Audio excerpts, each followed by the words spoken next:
देखिए, आज आपको उठा देते हैं अलवार और नैनार में अंतर। यह इतिहास में हमेशा पूछता है 12वीं कक्षा में कि अलवार और नैनार में अंतर लिखिए। तो देखिए, छठी शताब्दी में, छठी शताब्दी से पहले कह सकते हैं, छठी शताब्दी के आसपास आपको दक्षिणी भारत में आपको हमारे हिंदू धर्म में भी अनेक सारी बुराइयां उत्पन्न हो चुकी थी और लोग एक दूसरे के दुश्मन बन चुके थे। तो अलवार यह विष्णु भक्त हुआ करते थे और यह विष्णु के उपासक हुआ करते थे। यह विष्णु की पूजा अर्चना किया करते थे। इनके आराध्य देव विष्णु होते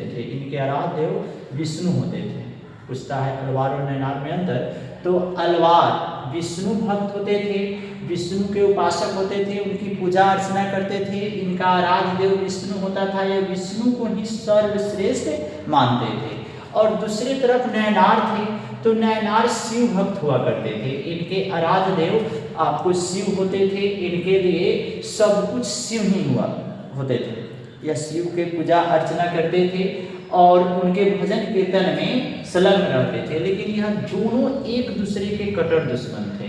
जहाँ पर अलवारों की संख्या कम रहती थी, वहाँ पर नैनार आते थे और उनके संग बुरा बर्ताव करते थे, मारते थे, पीटते थे और उन्हें कहने का अर्थ है कि नैनार बना देते थे, लेकिन शिव के उपासक बना लेते थे। और जिस स्थानों पे आपको बोलते हैं कि शिव भक्तों की संख्याएं कम रहती थी, वहाँ ये अलवार लोग जाते थे और उनके संग बुरा व्यवहार करते थे, उनको विवश करते थे कि आप विष्णु की पूजा कीजिए। एक तरह से कह सकते हैं कि अलवार और नैनार दोनों आपको आपस में ही बोलते हैं कि दुश्मनी का कार्य करते थे।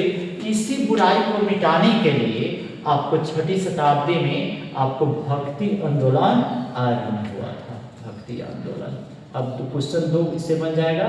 भक्ति आंदोलन क्यों आरंभ हुआ था? तो हिंदू धर्म में अनेक सारी बुराइयां थी जिसको मिटाने के लिए आपको भक्ति आंदोलन की शुरुआत की गई थी। अलवार और नैनार में अंतर भी पूछा जाता है हमसे।